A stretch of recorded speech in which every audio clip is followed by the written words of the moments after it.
Hey buddy, it's Crazy Good Time 4 and welcome back to some more Super Smash Bros. Brawl. In the last episode, we went through All-Star Mode with Marth and actually had a really good episode. Actually pretty decent, decently, I guess. Okay, this is what I'm looking for. It was a quick episode. It was a pretty quick episode. I'm pretty happy about that. And also, sorry, phone. Didn't mean to actually make you fall over. It was a quick episode, and it was also a really fun one because I just really like Marth. But in this episode, we'll be going through All-Star Mode with the next Fire Emblem character, Ike. So, Ike I have pretty big confidence in. He's super strong and he's heavy. I think he's just gonna be a really good fit for All-Star Mode. For color, I already know which one I'm going with. I'm gonna go with the blue one. My personal favorite's Ike Palette Swap. That's the one I go with all the time when I play as Ike, and that's what I'm gonna go with this time around too. Dang, just like Marth, one dash attack and it just kills. What can you do? Wait, did it do like a thousand damage with Marth though? It might have. Ike, come on, you gotta step your game up, my guy. What's going on? What is going on? Now, Ike has a pretty good amount of trivia, so I actually think I'm gonna, you know, read through a bit, like actually from the beginning. Let's get through this battle, and I think I'm gonna start reading some of Ike's trivia. Oh, if that hit, that would've been great. Get off here. Luigi and Bowser. I'm telling you, Ike's a strong boy, so I feel like I'm gonna have a really good episode this time. And that should maybe kill. Nope, one more. Oh no, I shouldn't have done that because sticker. Oh, rest in peace. Anyways, let's start off with Ike's trivia. Let's get right into it. The ether Ike uses to destroy the subspace bomb looks like a normal ether, although he shouts great ether. This is because ether is said with two syllables in Japanese, tenku, literally sky. Thus necessitating the changed battle cry. I think I actually mentioned this in subspace when Ike actually did that. How in Japanese, like, you know, the Japanese way, or the Japanese way in Japan, it actually means great ether or something along the lines of that. That's why he said great ether in the English version. So it's pretty interesting. Pretty interesting bit. I feel like a lot of people have actually wondered that. He's like, wait a second, that's not an ether. That's not a great ether, right? That's a regular ether. While Ike is an infamously slow character in Brawl, he actually has very good speed stats in all of his Fire Emblem appearances. In addition, while having the highest overall KO power in Brawl, multiple characters in both of his games can have higher strength than him. In his first game, Ike is actually likely to be faster than he is strong throughout the game. This trend continues into the second game, though the endgame of this game can cause him to have roughly equal speed and power. There actually is a little bit more to that first bullet point about, you know, his slow speed, so I'm gonna probably like read that now.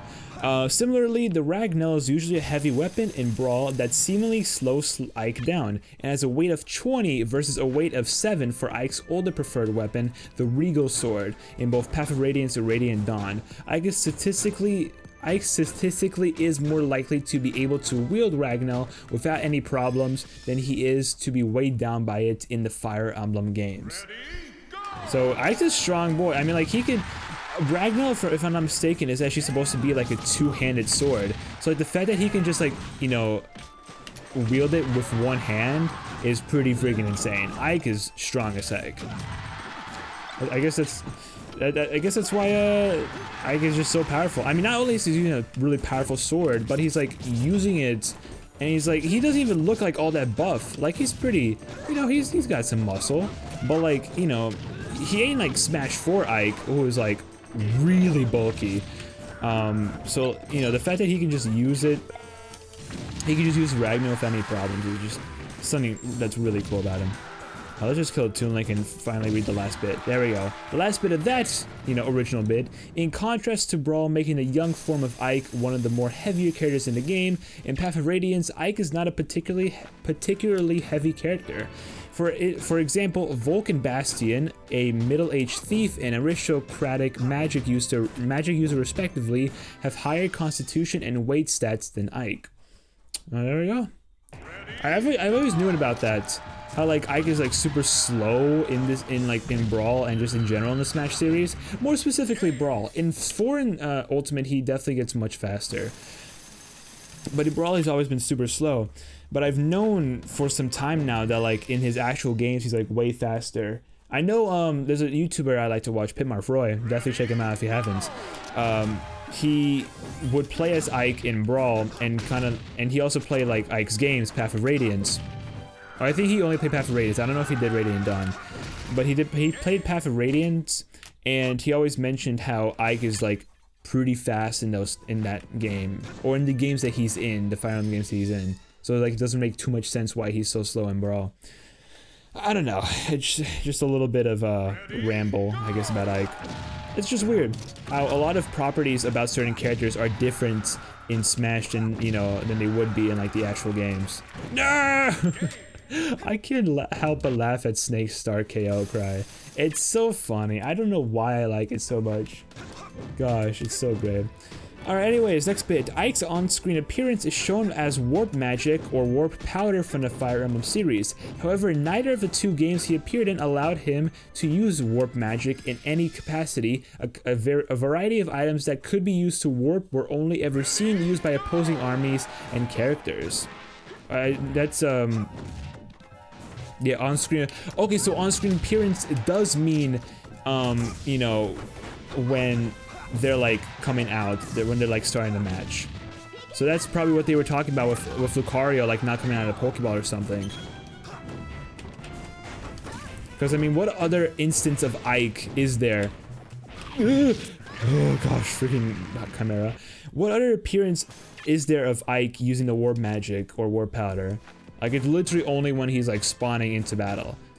I think Marth uses the same thing too. But I'm pretty sure it's... Wait. Marth uses it too, but there's no talk about, like, him not being able to use it or whatever in the actual games. Maybe either Marth is different, or Marth was actually able to use that, you know, in his games. Nice! Really good kill. Ooh, Ike is such a good character. Oh my goodness, he's so fun to play. Ike's appearance in Brawl is based on his default class appearance in official art in Path of Radiance. However, the aforementioned class, the Ranger, is unable to wield Ragnell in any capacity. Ike's second class, the Lord, allows him to wield Ragnell, but this class features him wearing different clothing than that found in Brawl. That's the Lord, you know, the Lord class or whatever, is, I'm pretty sure, his Smash 4 appearance, where he's like more buff and, you know, has a little bit of a different outfit. So, but like, you know, that outfit or that appearance of Ike, we're sadly not going to be able to see until Smash 4 does eventually come around to the channel, which it will. Okay, no, I know when. Like, Let's Play wise, like how many Let's Plays from now, I do know when. But I'm not gonna say it because I want it to be a surprise. I want it to be a surprise. All right, Falcon, let's do it. Boom. Falcon is such a fun character as well. Like, here's the thing about so many characters that I like to play. Like, Ike and Falcon, although they're really bad in competitive play, at least in Brawl, they're so fun. They're such fun characters. That's why I like to play them so much. Because I just genuinely have a good time playing as those two. Like, nothing wrong about that, right? Nothing wrong about that. I mean, heck, if also on top of that, if I get good with those two characters, then I can probably do well in competitive play, like especially against friends. So, there's that. Alright, Ike's We Like Ike chant is a reference to the I Like Ike slogan of the Draft Eisenhower campaign that led Dwight Eisenhower to become president of the United States. That's just something I definitely knew for a little bit of time. The We Like Ike compared to I Like Ike. I actually never knew it was I Like Ike for Eisenhower. I thought it was We Like Ike, just like how it is for Ike in Brawl. But I guess not. I guess it is I Like Ike. So, I guess a fun bit of trivia, not only for Brawl, but also not only for Ike, or I guess Brawl specifically. Yeah, not only just for Brawl, but also for a little bit of a history lesson. Who knew Brawl, who knew playing video games could give you a little history lesson? Well, at least as long as you like read the trivia about it, about certain things. If you read stuff, then you'll know some more things. On custom stages, Ike's sword trail animations on his aerial attacks will only play if done at the peak or near the peak of his jump and mid-air jump. When attacking after or before the peak of a jump, Ike's sword will simply glow and leave no trail, except his up aerial. This also happens to Marth. And I'm pretty sure, this is the exact same bit of trivia that also was stated in Marth's episodes. So, a little bit of a, you know, a recap, I guess, if you missed that. If you missed Marth's episode for whatever reason. Why would you though? You know, fire series, no reason to miss any episodes. Okay, alright, come on. Let's show these fools who's really boss. There's Fox, and one forward there should kill. Maybe not. Okay, I thought he was actually getting stuck under the stage. That's why I was kind of hoping. That's what I was hoping for. Ooh, if I can time this right, or if I can just do this right in general, I can get Ike's down tilt spike going. Oh, I almost had that too. You saw that? Oh, you're gonna die from jab? Come on, how weak are you, Falco? My guy. Like, fine. Okay, let's just go on to Wario. We only have like, what, 3 bits of trivia left? One of them having like an additional section, but still, not that much left. I'll read the additional section on top of that. Nice spike! That was pretty fuego. Gosh, Ike's so good. I'm gonna talk this guy up because I just love Ike. There is a glitch relating to Ike on Corneria.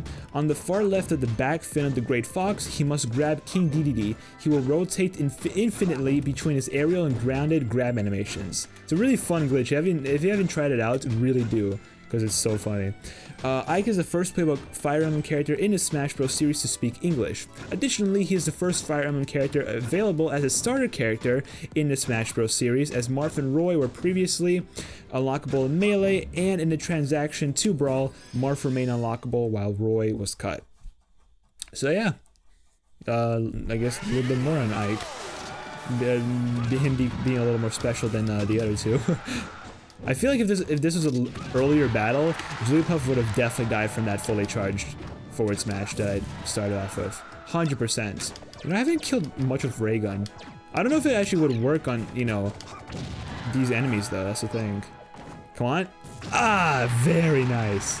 That's what I was hoping for. It actually worked. So it's easy to like catch and CPUs, like low difficulty CPUs with that. You know, just because they're low difficulty, so like they don't really have, you know, the skill to, you know, not get hit by it. I almost said not avoid it, but that's definitely not what I was looking for. Come on, Charizard, get out of here. Pikachu, I thought it was the air was gonna hit, I guess not. How did I kill Pikachu? Oh, I could have easily gone for a down tilt. Easily. But I was CD for a second, I was excited. I want to get CDs, I'm trying, my goal is to get all the CDs, well, you know, not just all the CDs, but my goal is to like get all the unlockables in this game. So that includes like all CDs, all trophies, and yes, all stickers. To be fair though, getting all oh my gosh. Ike, you idiot. Ike, you dimwit. Why'd you do this to me? It was the last battle. Oh no. I had to do this a game of Ike. I was so hoping that I could actually have a really good episode of Ike. That killed, okay. It's such a shame. What, out of all things that could have happened, why did that bit of the stage happen? And that's so dumb. I hate that. Why does this have to happen to me? I'm a good boy. I don't deserve this bullcrap. There we go. At least it's it for Ivysaur and Pikachu. Really cool. You know what? With the whole continue, my down tilt spike kind of, you know, is obsolete. That didn't spike. It not obsolete. I mean, maybe obsolete's the right word. Oh great! Now another terrible one. Pokemon Stadium 2 is just such a garbage stage. At least when you play with hazards on, which is literally the only option in, you know, Brawl and Smash 4. Luckily they actually finally added a no hazards option in Ultimates. Don't know why it took him so long to do that. But the air The air transformation thing and the treadmill one, they're easily the worst. They're so terrible, especially the treadmill one with Ike. Why was he just getting shot off the stage? That was so dumb. Oh, holy crap. Anyways, final bit of trivia. It's a common theory that Ike replaced Roy for Melee due to them having a similar neutral special and both being sword wielders. However, leftover data on Brawl's disc shows that both Ike and Roy were planned to be playable in Brawl. A similar theory existed for Lucario and Mewtwo, as already stated in Lucario's episode. So, die, Olimar, just die. I'm getting a low score no matter what, so it doesn't matter how much damage I do to Olimar. Oh really? Come on, just die, please, for me. Oh, actually hit. That's funny. It really doesn't matter how much damage I do to Olimar, because no matter what, I'm gonna have to redo this just to get a better score. There we go, finally. Oh, what can you do though? What can you do? What's my score? Whack! Whack! Oh man, that's so dumb. This week has just not been good with All-Star Mode runs. The entire week, besides Marth's episodes, was all had at least one continue. Hopefully next week will be better, hopefully. Next week is the final week of All-Star Mode anyway, so hopefully we can actually get some good episodes. Well, I mean, we still have yet to do All-Star Mode on Very Hard, so I don't really know who that's gonna be, but whoever has to be played on Very Hard, or has to be there for All-Star Very Hard, I'm probably gonna get at least a continue. So, but that should just be one. Hopefully that will be the only one. Hopefully.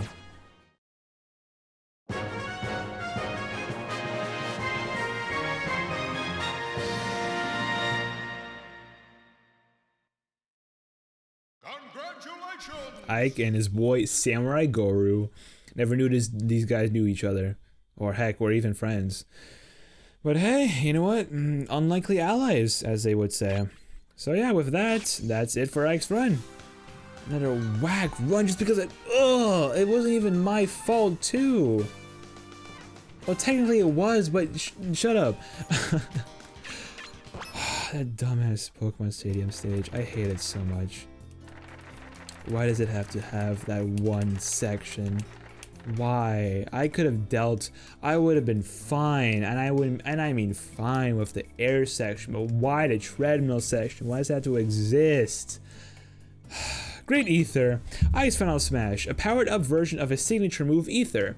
Ike faces a foe and swings his sword up for a hit, then tosses his sword into the air, performs multiple nasty strikes, and finally unleashes a mighty overhand blow to send his opponent plummeting down. It's a very impressive sight, but if Ike misses with the first upward swing, he can't use the move.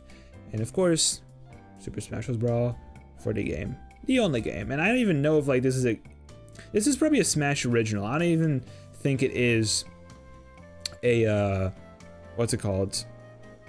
A Fire Emblem move. Critical Hit, I think Critical Hit is just like an overall, like, RPG kind of, you know, mechanic. How, like, occasionally in RPGs you will get, like, critical hits where, you know, your hit would do way more damage than it naturally would. But, so I think that's just a reference to that. Not like, I don't believe that's like a specific move from Fire Emblem. With that, that'll be it for today's episode of Super Smash Bros. Brawl. Thank you guys so much for watching. In the next one, we'll be going through All-Star Mode with Ness. And maybe we'll have a good episodes. I don't know, Ness is fun.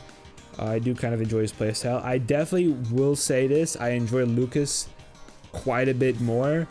But, okay, that's funny as heck. It's Valentine's Day. I'm recording this on Valentine's Day, by the way.